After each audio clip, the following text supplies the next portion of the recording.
الحمد لله رب العالمين والعاقبة للمتقين والصلاة والسلام على أشرف الأنبياء والمرسلين وعلى آله وأصحابه أجمعين أما بعد. أعوذ بالله من الشيطان الرجيم. بسم الله الرحمن الرحيم. قد جاءكم من الله نور وكتاب مبين. صدق الله العظيم وبلغنا رسوله النبي الأمين الكريم ونحن على ذلك لمن الشاهدين والشاكرين والحمد لله رب العالمين. إن الله وملائكته يصلون على النبي يا أيها الذين آمنوا صلوا عليه وسلموا تسليما. اللهم صل على سيدنا ومولانا محمد معدن الجود والكرم منبع العلم والحلم والحكم وآله وصحبه وبارك وسلم.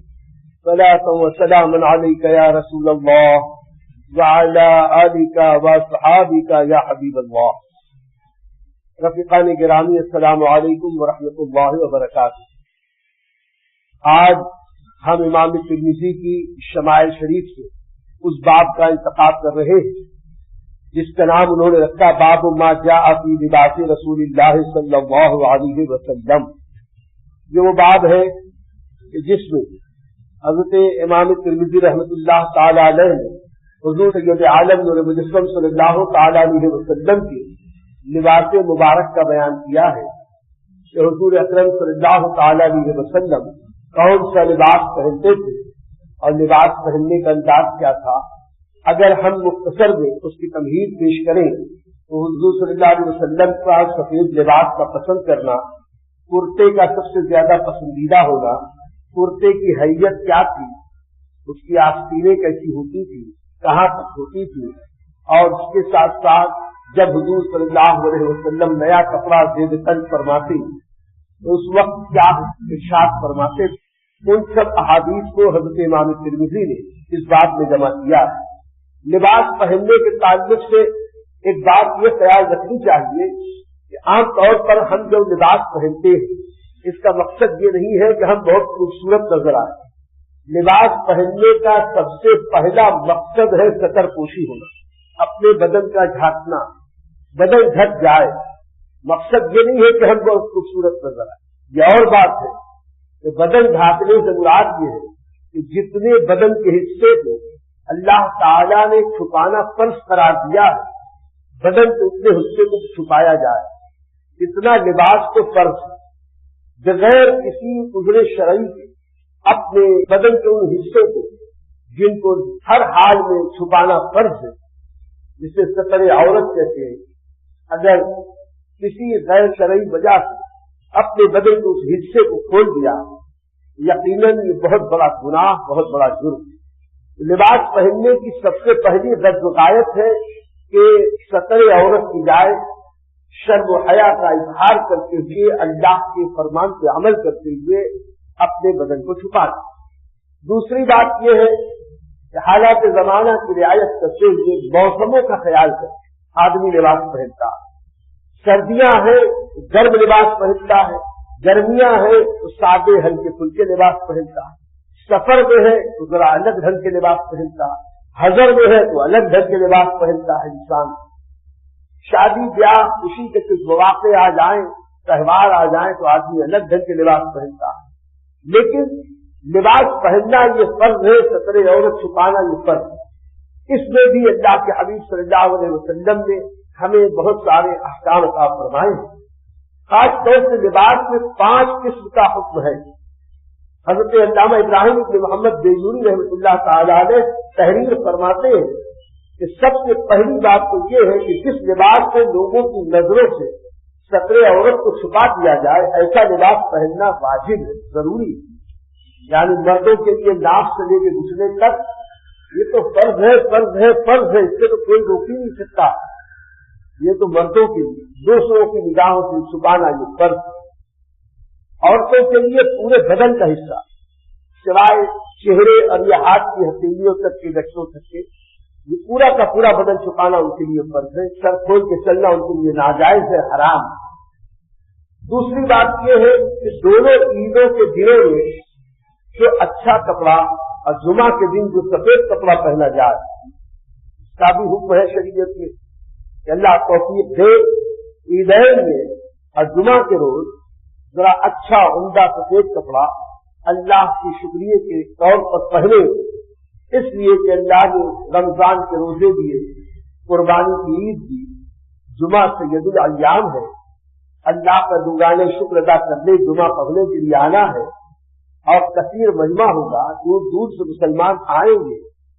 اس دن یہ مندوب ہے، سنت ہے کہ ہم اچھا کپڑا پہنے، عمدہ کپڑا پہنے، اگر ہو سکے تو نیا کپڑا پہنے۔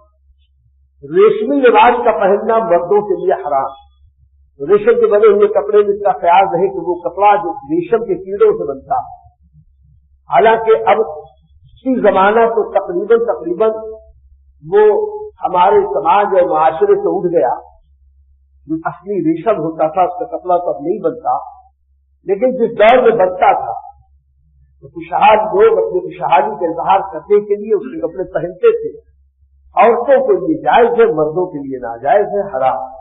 ایسے ہی ایک حکم نے یہ بتایا کہ مالدار آدمی کے لیے ہمیشہ پھٹے پرانے کپڑے پہننا یہ مکروہ ہوتا۔ یہ ہے کہ کچھ لوگ یا تو لاؤبالی پر لاپرواہی، ہر وقت میلا کچیلا کپڑا پہنے رہے، پھٹے پرانے پہنے، ہے مالدار اس کو لباس سے کوئی پرواہ نہیں۔ ایسا انسان جب اس کو سمجھایا جائے کہ ذرا اچھا لباس پہنا کر صاف، ارے لباس سے کیا ہوتا ہے، دل صاف ہونا ہے، اس طریقے سے بات کرتے ہیں۔ ایک غریب ہے، ایک مجبور ہے، اس کے پاس ہے ہی نہیں، لباس کم ہے، اس کی تو مجبوری ہے، لیکن جس کے پاس مجبوری نہیں ہے تو روزانہ ایسا ہی لباس پہنے، ہمیشہ وہ عادت بنا لے پھٹا پرانا پہننے کی، میلا پہننے کی، تو یہ اس کے لیے مکروہ ہے۔ اور اس کی اصل وہ حدیث ہے کہ ایک بار حضور اکرم صلی اللہ تعالیٰ علیہ وسلم کی بارگاہ میں ایک صحابی کا آنا جانا ہوتا تھا روزانہ، اکثر وہ حاضر بارگاہ ہوتے، کئی دن تک وہ آتے رہے جاتے رہے۔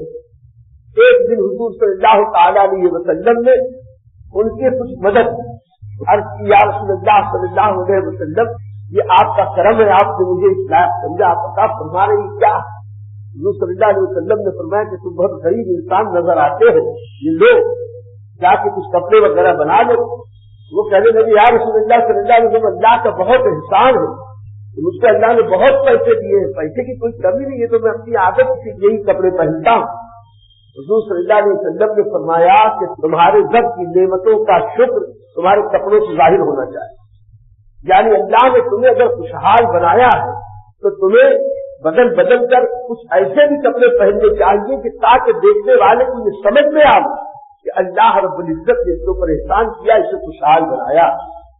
زہد کسی کا نام نہیں ہے کہ ہم روزانہ پھٹے پرانے کپڑے پہنے رہے۔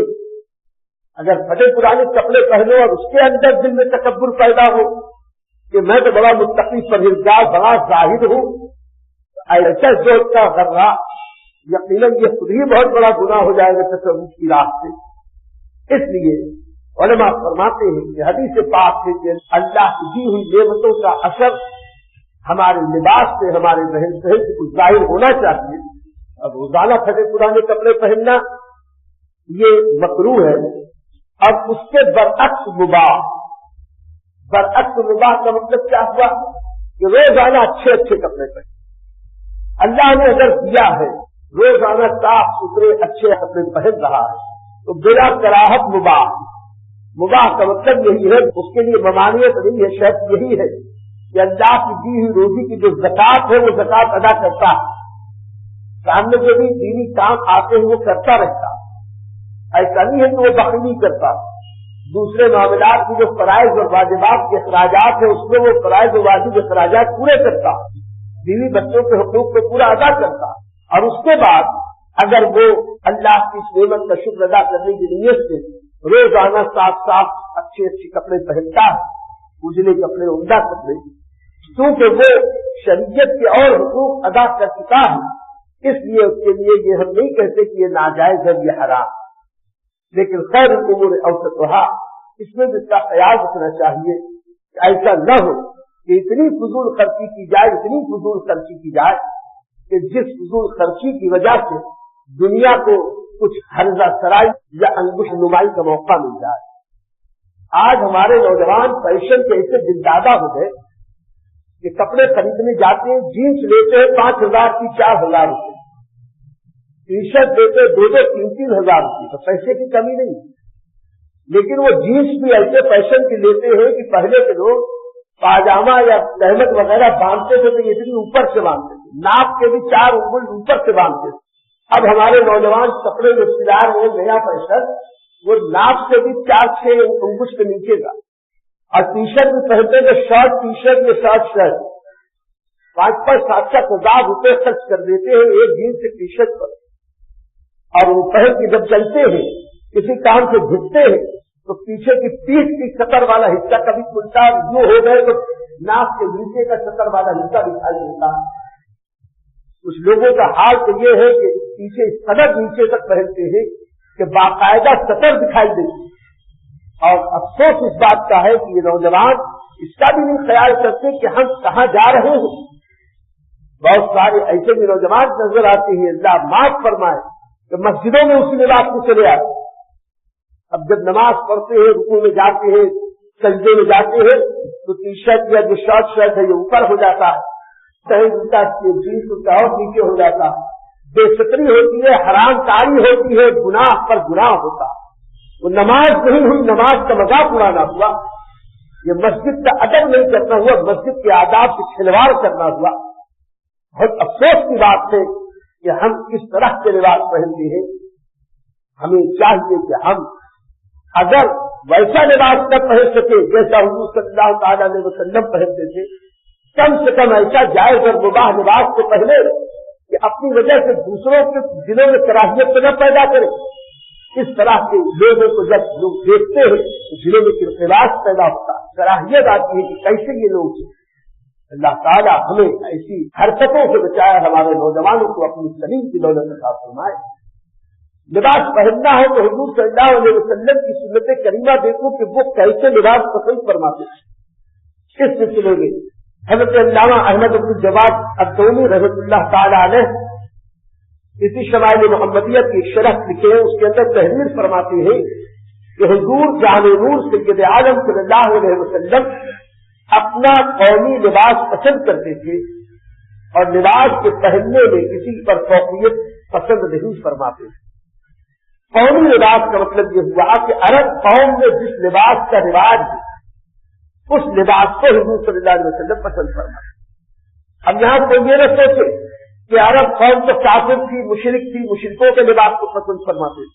عرب اگر سے مشرک ہو گئے تھے, کافر ہو گئے تھے, گمراہ ہو گئے تھے, لیکن ان کی اصل حضرت ابراہیم علیہ السلام کی ملت, کہ حضرت اسماعیل علیہ السلام کی اولاد, اور حضرت ابراہیم اور حضرت اسماعیل کی جو ملت کا جو طور طریقہ تھا اس کی بہت ساری باتیں عرب میں محفوظ تھی.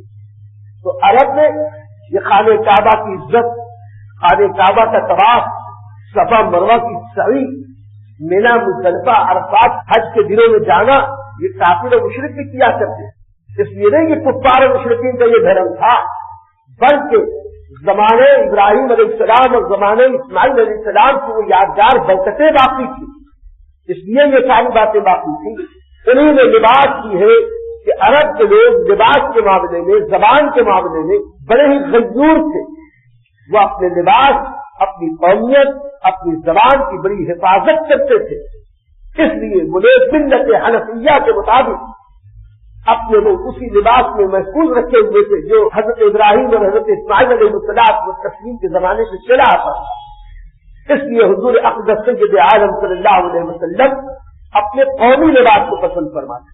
اور قومی لباس کی وجہ سے اپنی ذاتی انفرادیت ظاہر کرنا کہ حضور صلی اللہ علیہ وسلم کو پسند نہیں تھا. یہ ہمارے لیے بھی ایک سبق ہے کہ ہم جس سماج میں رہتے ہیں اس سماج میں جس طرح سے لوگ لباس پہنتے ہو اسی طرح سے پہننے کی عادت ڈالنی چاہیے. کچھ الگ سے ایسا بنا دیا جائے کہ جس سے سب لوگوں میں ہم بالکل اینٹک نظر آئے. ایسا ہونا پسندیدہ نہیں.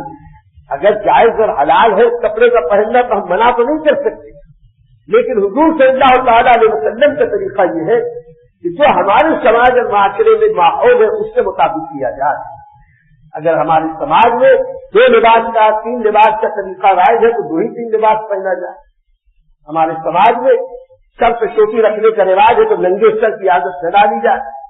ہمارے سماج میں اگر کوئی خاص رنگ خاص دنوں میں پسند کیا جاتا ہے، مثلا اگر عید کے دن یا جمعہ کے دن سفید رنگ پسند کیا جاتا ہے، سب کی عادت اگر وہی ہے تو پھر سب کو وہی پہننا چاہیے. آپ دیکھیے کیرلا والے کثرت سے اہل ایمان وہی سفید لنگی اور سفید قمیص پہنتے ہیں. اب وہ ان کا قومی شعار ہو گیا، وہ سفید رومال سر پہ لپیٹ لینا. آج ہمارے یہاں جب بو قلمونی ہے، رنگا رنگی ہے، ہمارے یہاں ویسی تہذیب نہیں ہے، وہ اکتائی نہیں ہے جیسی کیرلا. اس ماحول میں کوئی اگر رنگ برنگ اور خوب چٹک بٹک پہن کے چلے تو یہ ہوگا قومی شعار سے الگ اپنی امتیازی شان کو ظاہر کرنا. اب ہمارے یہاں شہروں میں حالات بدل گئے ہیں، لیکن اس کا خیال رکھنا چاہیے کہ ہم جس سماج جس معاشرے میں رہتے ہیں، اس سماج اس معاشرے کا جو ماحول ہے اس ماحول سے کچھ الگ اپنے آپ کو ظاہر کرنے کی کوشش نہیں کرنی چاہیے. اگر شریعت مطہرہ کے دائرے میں وہ کام ہے تو حضور صلی اللہ علیہ وسلم قومی لباس پہنا کرتے تھے. اس سلسلے میں حضرت امام ترمذی نے بہت ساری احادیث جمع کی ہے. میں پہلے آپ کے سامنے 3 احادیث پیش کرتا ہوں. یہ تینوں احادیث مفہوم کے اعتبار سے قریب ایک ہی ہے، پھر اس کے بعد ہم اس کی تھوڑی سی تشریح کریں گے. سب سے پہلی حدیث ام المؤمنین سیدہ ام سلمہ رضی اللہ تعالیٰ عنہا کی فرماتی ہے کہ کپڑوں میں نبی کریم صلی اللہ علیہ وسلم کو قمیص سب سے زیادہ پسند تھی. قمیص یعنی کرتا حضور صلی اللہ علیہ وسلم کو کپڑوں میں سب سے زیادہ پسند. اور انہیں ام المؤمنین سیدہ ام سلمہ رضی اللہ عنہا روایت ہے کہ کپڑوں میں نبی کریم صلی اللہ علیہ وسلم کو کرتا بہت پسند. اور تیسری حدیث یہ بھی حضرت ام المؤمنین ام سلمہ سے ہے، ایسی مفہوم کیا، لیکن انہوں نے 3 بار ذکر اس لیے کی کہ امام ترمذی کو یہ حدیث 3 واسطوں سے ملی، تو انہوں نے الگ الگ صنعت کے اعتبار سے اس کو 3 بار ختم کیا. کہتے ہیں ام المؤمنین ام سلمہ رضی اللہ تعالیٰ عنہا فرماتی ہے سرور عالم و عالمیان صلی اللہ علیہ وسلم پہننے کے کپڑے میں قمیص یعنی کرتے کے پہننے کو بہت زیادہ پسند فرماتے تھے. اس سے بات کو یہ سمجھ میں آئی کہ حضور اکرم صلی اللہ علیہ وسلم سلے ہوئے کپڑے پہنتے تھے، اور سلے ہوئے کپڑوں میں آقائے کائنات سید عالم صلی اللہ علیہ وسلم کو کرتا سب سے زیادہ پسند تھا. پہلے یہ بتا دیں کہ وہ کرتا کیسا تھا. ہم ہمارے ہندوستانی سماج میں دیکھتے رہے کہ ہمیشہ کرتا یہ ہمارے گھٹنے کے اوپر رانوں تک ہوا کرتا تھا. یہ کرتے کو ہم اپنے بچپن میں اسلامی لباس سمجھتے تھے. پھر دیکھا کہ کچھ تھوڑا لوگوں نے ذرا کچھ لمبا کیا تو بھی وہ گھٹنے سے اوپر ہی اوپر تھا. اور یہ اوپر سے یہ کالر کرتے بھی 2 طرح کے تھے. ایک تو وہ تھا جو کلی دار تھا، ایک وہ جو تھا بغیر کلی کا تھا. بعد میں پتا چلا کہ اس کرتے کا نام ہے بنگلہ کرتا، کچھ لوگ نہرو کٹ کرتا کہتے. تو حقیقت میں یہ وہ کرتا ہے جو ہندوستان میں پہنا جاتا ہے، جس میں بیچ میں سے چاک ہوتے ہیں، آگے الگ پیچھے الگ. اگر سے یہ کرتا ہی ہے، لیکن یہ وہ کرتا نہیں ہے جو حضور اکرم صلی اللہ علیہ وسلم سے وطن فرماتے تھے. حضور اکرم صلی اللہ علیہ وسلم وہی کرتا سے وطن فرماتے تھے جو آج بھی اہل عرب قوم کے نام سے پہنتے ہیں. اوپر سے نیچے تک یعنی کاندھے سے لے کے ٹانگنے تک اتنا لمبا کرتا، اور اس کرتے میں بھی چاک نہیں ہوتا، چاروں طرف سے بالکل گول سلا. یہ کرتا ڈھیلا ڈھالا بھی ہوتا. اب اس میں بھی بڑی تلاش فراش آ گئی ہے ادھر چند برسوں میں. پہلے اس میں ڈھیلا ڈھالا کرتا زیادہ پہنا جاتا تھا، وہ کرتا جسے آج ہمارے عربی کرتا کہتے ہیں. اب اسی کو کچھ لوگ جبا کہنے لگے، جبکہ جبا یہ سیدھے سے ہے ہی نہیں، یہ کرتا ہی ہے. جبا ایک الگ چیز اور اللہ یہ بھی ایک الگ چیز، عبا یہ ایک الگ چیز ہے، ادا ایک الگ چیز، یہ سب الگ الگ چیزیں. شیروانی یہ بھی خالص ہندوستانی لباس. علماء کو صوفیہ کو ہم نے ہمیشہ شیروانیوں میں دیکھا، صدریوں میں دیکھا. تو شیروانی اور صدری ہم نے یہ سمجھا کہ یہ مسلمانوں کا خاص لباس اور پہچان ہوگی، لیکن یہ خالص ہندوستانی لباس. انگریزوں کے کوٹ کی بدل ہندوستانی وہ شیروانی ہوگی، یہ کشمیری پنڈتوں کا لباس تھا. لیکن بعد میں عرف بدل گیا اور اب غیر مسلم اس کو چھوڑ سکے، اور بیچ میں دور وہ بھی آیا تھا کہ جس دور میں وہ خاص مسلمانوں کی پہچان ہوگی، ایسے یہ جو جیکٹ پہنی جاتی ہے، جیکٹ بھی یہ خالی ہندوستانی لباس ہے، اس کا بھی اہل عرب سے کوئی تعلق نہیں تھا، جبکہ دنیا بہت الگ دنیا تھی۔ اب گلوبلائزیشن کی وجہ سے بہت قریب ایک دوسرے سے فیشن ہو گئے، تو حضور صلی اللہ علیہ وسلم کرتے کو پسند فرماتے تھے۔ کرتا ٹانڈے سے لے کے ٹخنوں تک ہوتا، 2 آستینیں ہوتی ہیں، اور حضور صلی اللہ علیہ وسلم کے آگے کے حصے میں ٹکنے لگے ہوتے، گھنڈیاں لگی ہوتی یا کہنے کے بندشیں تھی، اور یہ گھنڈیاں ممکن ہے دھاگے کی ہو یا کپڑے کی ہو، انہی سے اس آگے کے حصے کو جوڑ کر حضور صلی اللہ علیہ وسلم غریبان کو بند فرمایا کرتے تھے۔ حضور اکرم صلی اللہ تعالی علیہ وسلم کی یہ جو کرتے مبارکہ تھے، اس کو اللہ کے پیارے حبیب جو سب سے زیادہ پسند فرماتے تھے، اس کی وجہ سے ہی حدیث یہ فرماتے ہیں کہ کرتے کے اندر بڑی خوبیاں ہیں۔ ایک بات تو یہ کہ یہ سطر پوشی کے لیے بہت اچھا ہے، اندر سے تہمت یہ لنگی جو پہننا ہے زیر جامہ وہ تو پہنا ہی ہے، لیکن اوپر سے بھی کرتا اتنا لمبا ہے کہ کسی وجہ سے اگر تہمت بے سلا ہو، ادھر ادھر ہو، بے ترتیب ہو، تو بھی بے ستری نہیں ہونے پاتی، بے پردگی نہیں ہونے پاتی۔ سطر پوشی کا پورا اہتمام کرتے میں ہوتا ہے، اس لیے اللہ کے حبیب صلی اللہ علیہ وسلم کرتے کو پسند فرماتے تھے۔ دوسری بات یہ تھی کہ کرتا پورے بدن کو ڈھانپ لیتا ہے، ہلکا پھلکا بھی محسوس ہوتا ہے، اور یہ جو جیکٹ یا شیروانی یا کوٹ یا اس طرح کے لباس پہنے تو بہت ٹائٹ لگتا ہے، اور یہ اب تو ایسا ٹائٹ سیتے ہیں کہ ادھر کا ادھر کا ادھر کا ادھر کا جانے کتنے کتنے ناپ لے کے تو ایک کپڑا سلا جاتا۔ اب ایسے کپڑے جب سلے جاتے ہیں جو 3 مہینے کے بعد ذرا سی ٹائٹ ہو جائے تو پہنا نہیں جاتا، تو اب الجھن ہوتی، لیکن کرتا چونکہ ڈھیلا دھاگا ہوتا ہے، پہننے میں الجھن نہیں ہوتی، اطمینان سکون اور راحت محسوس ہوتی۔ اللہ کے حبیب صلی اللہ علیہ وسلم اس لیے اس ڈھیلے ڈھالے کرتے کو پسند کرتے تھے۔ اس کے ساتھ ساتھ چونکہ پورے عرب کے لوگوں کا عام لباس کرتا تھا، جب عام لباس سب سے کرتا ہے تو حضور صلی اللہ علیہ وسلم بھی وہی پہنتے، اس میں کوئی تکبر، کوئی فخر، کوئی اس طرح کی بات ذہن فکر میں پیدا ہی نہیں ہوتی۔ ویسے ہی کپڑا جو سب پہنتے ہیں ہم بھی پہنے گے، اگر سب سلیپر پہننے کے آدمی ہم بھی سلیپر ہی پہنے ہو تو ہم میں کوئی فخر و غرور نہیں پیدا ہوگا۔ اللہ کے حبیب صلی اللہ علیہ وسلم بھائی قومی لباس قومی طرز کو ترجیح کے لیے دیتے، اس عام لوگوں کی طرح اگر لباس یا اس طرح کی چیزیں ہوگی تو ذہن و فکر میں تکبر کا مادہ نہیں پیدا ہوگا۔ حالانکہ اللہ کے نبی صلی اللہ علیہ وسلم کو ہر طرح کے گھمنڈ کبر اور تکبر سے محفوظ تھے، لیکن اپنی امت کو سبق دینے کے لیے حضور صلی اللہ علیہ وسلم نے اس طریقے سے کیا۔ اور پھر جب پورا بدن چھپا ہوتا ہے تو پورا بدن صاف ستھرا ہوتا ہے۔ آپ خود سوچے کہ یہاں کلائی تک کے آستینے سے چھپا ہو اور یہ پورا بدن چھپا ہو، جتنے بدن چھپا ہوگا گرد و غبار سے، دھوپ سے، الٹرا وائلٹ شعاؤں سے یہ پورے بدن محفوظ رہے گا، جلدی بیماریاں کم ہوگی، جلد کی تازگی برقرار رہے گی۔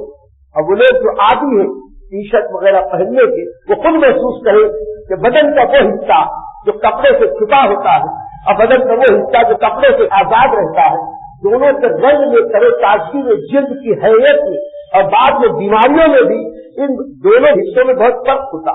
اس لیے حضور اکرم صلی اللہ علیہ وسلم نے کرتے کو پسند فرمایا، جس میں پورا بدن ڈھکا رہتا ہے، اور پورا بدن ڈھکتا ہے تو گرد سے، غبار سے اور گرمی سے، حدت سے، شدت سے اور دوسری عوارضات سے اللہ تعالیٰ محفوظ و معمول فرما دیتا ہے۔ اسی کے ساتھ ساتھ ہم خود محسوس کریں کہ جو کرتا لمبا چوڑا پہن کے آتے ہیں، دور سے بھی دیکھو تو بھلے لگتے ہیں۔ اللہ توفیق دے، حرم وغیرہ میں آپ جائیں، ہم جاتے ہیں اس طرح سے جب ایک جیسے لباس پہنے ایک جیسے کرتا پہنے ہوئے رہتے ہیں تو بہت اچھے دکھائی دیتے ہیں، لوگ نظروں کو بھلا لگتا ہے۔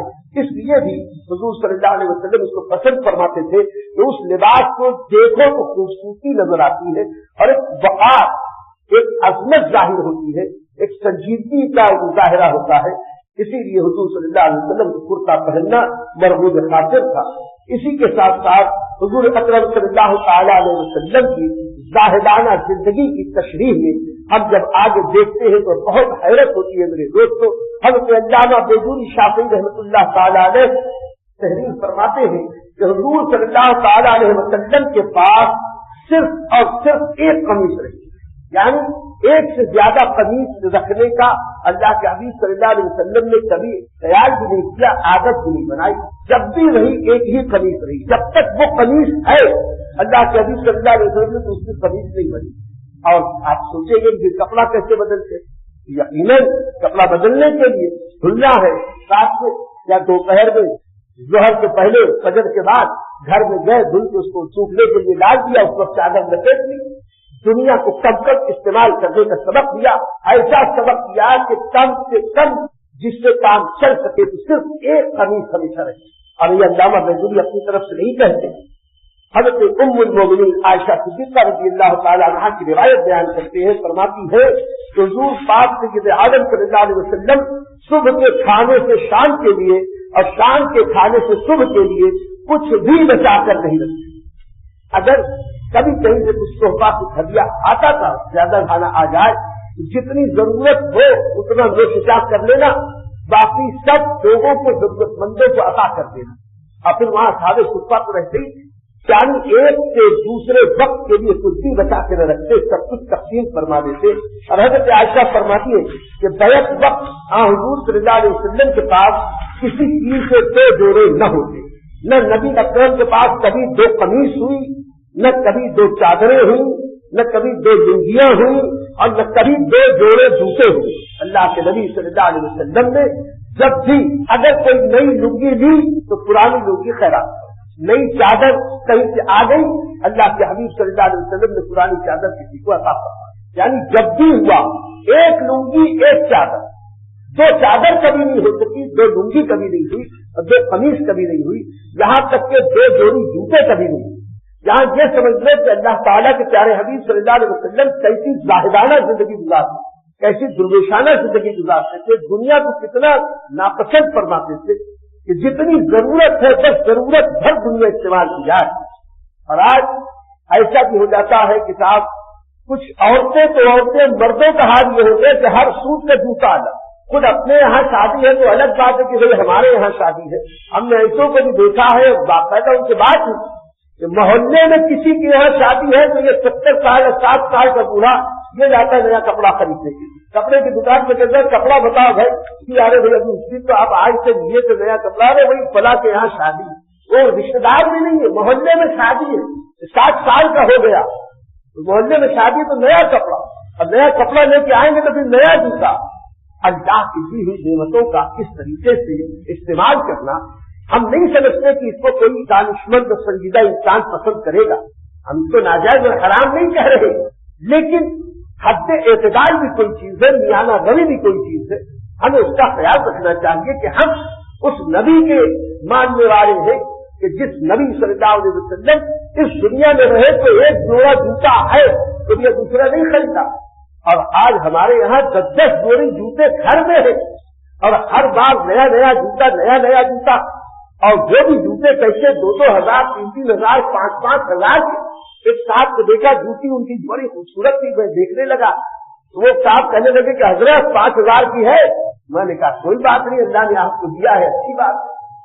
تو ہم یہ کہنا چاہتے ہیں کہ اللہ نے دیا ہے، جائز ہے، استعمال کر سکتے ہیں، لیکن میانہ روی یہ ہونی چاہیے، فضول خرچی نہ ظاہر ہو، یہی اللہ کے رسول کو پسند ہے۔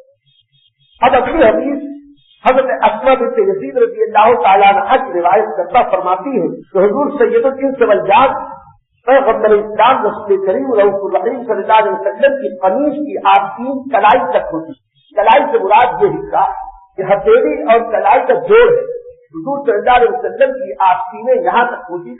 اب چاہے وہ ایسی کھلی آستین کی پہنی جائے یا جیسی کپ لگا کے یہاں پر بنائی جاتی ہے تھوڑی سی ڈھیلی، یہ دونوں طریقے سے آپ پہن سکتے ہیں۔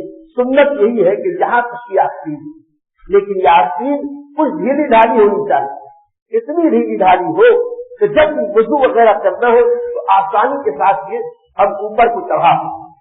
ایک حدیث آگے اسی بات میں ہے تو اس حدیث میں راوی فرماتے ہیں کہ حضور سید عالم نور مجسم صلی اللہ علیہ وسلم سفر میں تھے، اور اس وقت اللہ کے پیارے حبیب نے ایک رومی جبہ زیبتن فرمایا تھا جو تنگ آستینوں والا تھا، یعنی وہ ایسا جبہ تھا کہ جس کی آستین بہت تنگ تھی، اس پر شارحین حدیث فرماتے ہیں کہ تنگ آستین والا بھی جبہ یا کپڑا ہم پہن سکتے ہیں، لیکن اتنا تنگ ہو کہ وضو وغیرہ کرنے میں بہت تکلیف ہو، ایسی صورت میں ہمیں ایسی چیزوں سے بچنا چاہیے۔ آسانی جس میں نہ ہو اس سے بچے. اور سفر وغیرہ میں اگر اس طرح کا کوئی لباس الگ پہن لے کہ جس سے سفر میں راحت ملے، آسانی ہو، وہ استعمال کر سکتے ہیں. اللہ کے حبیب صلی اللہ علیہ وسلم کی طرف سے ایک بار تنگ آستین کا بھی جبہ پہننے کا ذکر ملتا ہے، اور عام طور پر حضور صلی اللہ علیہ وسلم ڈھیلی آستین کا کرتا زیبتن فرماتے. رہا حضرات صحابہ بھی اسی طرح ڈھیلی ڈھالی آستین کا کرتا استعمال کرتے تھے، بلکہ بعض صحابہ کرام اس میں کچھ ذرا اضافہ کرتے. آستینیں اور زیادہ ڈھیلی ہوتی، بلکہ کافی چوڑی چوڑی آستینیں. آج بھی اگر ہم حج کے لیے جائیں اور وہاں مختلف قسم کے لوگوں کو دیکھیں تو کچھ لوگوں کا جبہ ایسے ہی نظر آتا ہے، 2 بالش کی آستینیں، 3 بالش کی آستینیں. دراصل یہ حضرات صحابہ کا طریقہ کار تھا، کیونکہ وہ لوگ جو سیدھے سادے لوگ تھے، سادے تہذیب کے دلدادہ لوگ تھے، وہ نخرا دکھانے والے لوگ نہیں تھے. ان کا حال یہ تھا کہ کوئی سامان لے کے جانا ہے تو اسی آستین میں رکھ دیا، رکھ کے اوپر سے لپیٹ دیا. حدیث پاک میں آتا ایک صحابی آئے چڑیے کا بچہ اسی میں رکھ کے لپیٹ کے آئے تھے. ایسی بھی روایت ملتی ہے کہ صحابہ کرام حضور صلی اللہ علیہ وسلم کے نالین مقدس کو جب اٹھاتے تو یہاں وہاں رکھنے کے بجائے آستین ہی میں رکھ کے اس کو لپیٹ لیتے تھے. اللہ کے نبی کے مقدس نالین کی عزت اور عظمت بھی ہو جاتی تھی، ان کے عشق کا اظہار بھی ہو جاتا تھا، اور آستین کا اچھا استعمال بھی ہو جاتا تھا. وہ لوگ اپنی سہولت کے مطابق اس طریقے سے وہ لباس پہنتے تھے. لباس پہننے میں کوئی فرض نہیں ہے کہ یہی پہنا جائے، فرض اتنا ہے کہ وہ لباس پہنا جائے جس سے سطر عورت چھپ جائے. اور سنت یہ ہے کہ اگر حضور صلی اللہ علیہ وسلم کی سنت کریمہ کے مطابق اگر ہم کرتا پہنے تو یہ اللہ کے نبی کو بہت پسند ہے، اور ڈھیلی آستین کہو تو اور بہتر ہے. حضرت اسماء بنت یزید نے یہ فرمایا کہ حضور صلی اللہ تعالی علیہ وسلم کی آستین کلائی تک ہوتی تھی. تو اب یہ کلائی تک کے پہننا یہ سنت. کچھ علاقوں میں آستین ذرا لمبی لمبی رکھنے کا رواج، خاص طور سے جبے وغیرہ اتنی لمبی ہو جاتی ہے کہ وہ انگلیوں سے باہر لٹکتی رہتی ہے. اگر کشمیر جیسی ٹھنڈی نہ ہو، اگر یورپ جیسی برفباری نہ ہو، تو ایسے لباس پہن کے نماز پڑھنے سے منع کیا گیا کہ چادر میں اپنے آپ کو ایسے لپیٹ دیا جائے کہ اس میں ہاتھ بھی باہر نہ ہو. کشمیری لوگ ایسی ایسی قدائیں پہنتے ہیں کہ جو اوپر سے بالکل ہوتا ہے آستینیں لگتی رہتی، آستینوں میں ہاتھ نہیں ڈالتے، آستین لگتی رہتی. اب وہ کپڑے کے اندر اپنے ہاتھ کو رکھتے.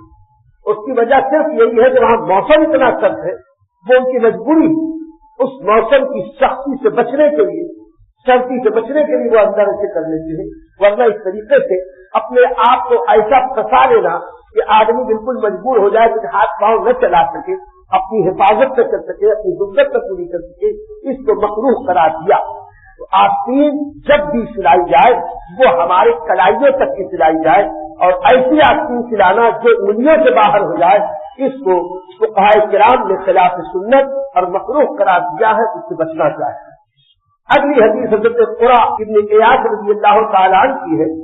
وہ فرماتے ہیں کہ میں قبیلہ مزینہ کی جماعت کے ساتھ سید المرسلین خاتم النبیین صلی اللہ علیہ وسلم کی خدمت اقدس میں حاضر ہوا تاکہ ہم سب آپ کے دست مبارک پر بیعت کریں. اس وقت حضور صاحب دولت صلی اللہ علیہ وسلم کے کرتہ مبارک کا گریبان کھلا ہوا تھا. یہ حضرت ابن ایاس رضی اللہ تعالیٰ عنہ یہ اپنے قبیلے کے بہت سارے افراد کے ساتھ مدینہ امینہ حاضر ہوئے. حضور صلی اللہ تعالی علیہ وسلم کے پاس یہ لوگ جب اسلام قبول کرنے کے لیے آئے، حضور صلی اللہ علیہ وسلم کی بیعت کی. یہ جب بیعت کے لیے قریب آئے حضرت ابن ایاس یہ کہتے ہیں کہ اس وقت حضور صلی اللہ علیہ وسلم کے آگے کا گریبان کھلا ہوا، وہ جو چکما یا وہ جو گھنڈی یا وہ ہماری آج کی زبان میں کہہ لو آگے کے بٹن، یہ اس وقت کھلے ہوئے. تو حضرت قرہ کہتے ہیں کہ جب میں قریب ہوا تو دیکھا کہ حضور جان نور صلی اللہ علیہ وسلم کی کرتہ مبارک کا گریبان کھلا ہوا تھا. تو کہتے ہیں کہ میں نے فوراً اپنا ہاتھ آگے بڑھایا، اب کھلے ہوئے گریبان میں ہاتھ ڈال کے اللہ کے نبی صلی اللہ علیہ وسلم کی مہر نبوت کو چھو لیا. اگرچہ یہ آج پہلی بار آئے ہیں، اسلام قبول کرنے آئے ہیں، ظاہر سی بات ہے پہلے سے کچھ معلومات لے چکے ہوں گے، کچھ خبر لے چکے ہوں گے، ان کے علم میں ضرور رہا ہوگا کہ سرکار علیہ السلام کے پشت اطہر پر مہر نبوت ہے. اور آج پہلی بار آئے ہیں اور ابھی دربار نبی کا وہ سارا ادب جو حضرت فاروق اعظم عثمان غنی حضرت ابوبکر وغیرہ کرتے ان سے ابھی ناواقف ہے. ابھی تو اس وقت جب ناواقف ہے ان کو کچھ تو چھوٹ ہے. یہ آنے کے بعد جب گریبان کھلا ہوا دیکھا ہاتھ اندر کو ڈالا اور مہر نبوت کو چھو لیا. کہتے میں نے مہر نبوت کو چھو لیا. اس حدیث کی شرح میں جتنے شارحین اکثر محدثین نے یہی ذکر کیا کہ اس حصے کو چھونے کا مقصد اس کے سوا کچھ نہیں تھا. حضرت ابن عیاض چاہتے تھے کہ میں اللہ کے نبی کے مہر نبوت سے برکت حاصل کروں, اس کو چوم. بعض صحابہ نے جب ان کو موقع ملا وہ پیچھے تھے تو اپنے لبوں سے سرکار علیہ السلام کے سلام کے مہر نبوت سے بوسا لیا. اور اس کے پہلے کی ایک روایت میں نے آپ کے سامنے پیش کی تھی. ہم نے اختب انصاری کے پیٹ ملتے ملتے اپنے ہاتھ بڑھا کے سرکار کے مہر نبوت کو ہاتھ لگایا یعنی چوم لیا. اور صحابہ اگر مہر نبوت کو چومے تو حیرت کی بات نہیں ہے, یہ تو سرکار کے بدلے اب تک کا جز اور حصہ ہے کہ جو حصول برکت کے لیے چومتے تھے. صحابہ کے سر سے حضرت سیدنا عبداللہ ابن عمر رضی اللہ تعالیٰ ان کا حال تو یہ تھا کہ تاحیات جب بھی وہ مسجد نبوی شریف میں حاضر ہوتے آتے پہلے منبر کے پاس. اب منبر پر وہ حصہ جہاں سرکار صلی اللہ علیہ وسلم بیٹھا کرتے تھے اس پر ایسے ہاتھ پھیر کر اپنے چہرے میں پھیر لیا. اور مسجد نبوی کے منبر میں ایک چھوٹا سا لچو جیسا خوبصورتی کے لیے لٹکا ہوا تھا. حضرات صحابہ وہاں آتے تھے تو اس لچو کے ٹکڑے کو ہاتھ لگاتے تھے. ایک اسٹینڈ جیسا بنا ہوا تھا جس پر کبھی سرکار ٹیک لگاتے تھے اور اسی میں وہ لچو لٹکا رہتا تھا. تو اس اسٹینڈ کو بھی صحابہ ہاتھ لگاتے تھے اور اپنے چہرے میں پھیر لیتے تھے. جو نبی کے صحابہ نبی کی نسبت سے منبر رسول کو چوم کر برکت حاصل کرتے تھے, اگر مہر نبوت کو چوم کر برکت حاصل کرنے ہو تو کون سی حیرت کی بات ہے. اس سے یہ تو سمجھ میں آتا ہے کہ اللہ کے نبی کی نسبت رکھنے والی ہر چیز سے برکت حاصل کرنا یہ حضرات صحابہ کا طریقہ کار تھا. اللہ تعالیٰ ہمیں بھی وہ عشق و محبت عطا فرمائے جس سے اللہ کے نبی سے ہمارا تعلق اور مضبوط ہو جائے. بہرحال فرماتے ہیں کہ میں نے حضور صلی اللہ علیہ وسلم کے گریبان کے اندر ہاتھ داخل کیا اور مہر نبوت کو چھو لیا. ایک بات یہ بھی سنتے چلو کہ حضور سید عالم صلی اللہ تعالیٰ علیہ وسلم کا طریقہ کار حضرات صحابہ کو بہت پسند آ. یہ سب ایک ایک چیز بیان کرنا. میں گیا تھا تو گریبان کھلا تھا اور بٹن کھلی تھی اور ایسا ہوا تھا. اتنی تفصیل سے دیکھنا یہ سوائے عاشق کی نگاہ کے کسی اور کا کام نہیں. یا عاشق سے حضور صلی اللہ علیہ وسلم کے ایسے اشراف تھے کہ کبھی کبھی تو یہ بھی ہوتا کہ اکثر کوئی ادا نبی کی پسند آ جاتی تو صحابہ اس ادا پہ ایسے بڑھ لکھتے یعنی اس ادا کو ایسا اپنے جذبے زندگی بنا لیتے کہ ان صحابہ کی وہ پہچان ہو جاتی. اب یہی کہ بٹن کھلی ہوئی ہونے کی بات ہے. بسا اوقات کبھی ایسے بھی رہے کہ گریبان کے بٹن کھلے ہوں اور یہ ادا حضرت ابو سفیان پر حضرت امیر معاویہ کو اتنی پسند آئی کہ اس بارے میں محدث کبیر حضرت علامہ ملا علی قاری تحریر فرماتے ہیں کہ صحابہ کرام کا حال یہ تھا کہ اللہ کے نبی صلی اللہ علیہ وسلم کی ایک ایک ادا پر نگاہ رکھتے تھے اور جو ادا پسند آتی اس ادا کے مطابق اپنی زندگی گزارتے. اب یہی جو کھلے گریبان رکھنا اس کے تعلق سے حضرت ملا علی قاری فرماتے ہیں کہ حضرت عروہ فرماتے ہیں کہ میں نے حضرت معاویہ اور ان کے والد ابو سفیان کو کبھی نہیں دیکھا مگر اس حال میں کہ ان کی گریبان کی گھنڈی کبھی نہیں لگی. گریبان کے اوپر کی گھنڈی یا تکما ہمیشہ کھلا ہی ہوتا تھا. تو ان کی عادت تھی وہ اس لیے نہیں تھی کہ ان کا شوق تھا, اس لیے تھی کہ ان کو نبی کی یہ ادا پسند آتی تھی.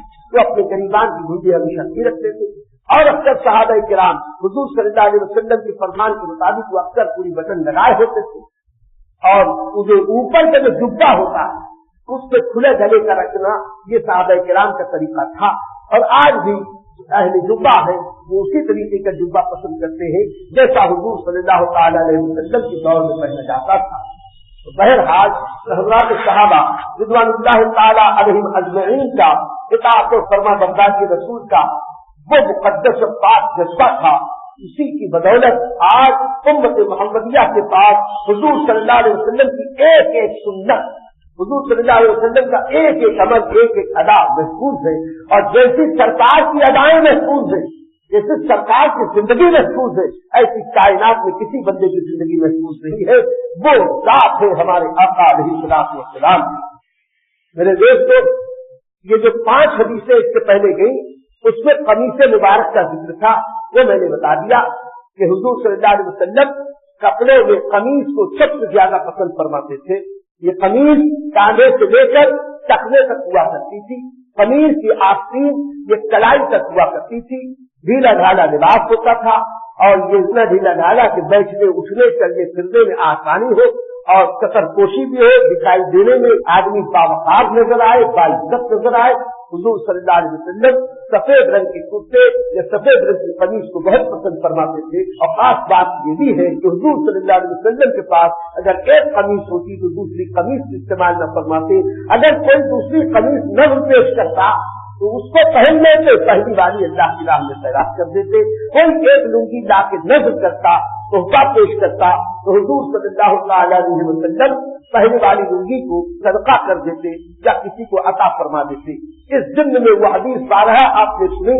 ایک بار حضور صلی اللہ علیہ وسلم کے پاس صرف ایک احمد شریف ایک صحابیہ حاضر ہوئی اور ایک نئی لنگی سرکار کی خدمت میں نظر پیش کر دی۔ اب تک یا رسول اللہ صلی اللہ علیہ وسلم، میری آرزو یہ ہے کہ اس احمد شریف کو آپ دے کر فرمائیں، میں نے خاص آپ کے لیے اپنے ہاتھوں سے اسے بنا تاکہ آپ کی خدمت میں پیش کروں، یا رسول اللہ میری خدمت غلامی کو قبول فرما لے۔ حضور اکرم صلی اللہ علیہ وسلم نے کرم فرمایا اور قبول فرما کے کاشان اقدس میں تشریف لے گئے۔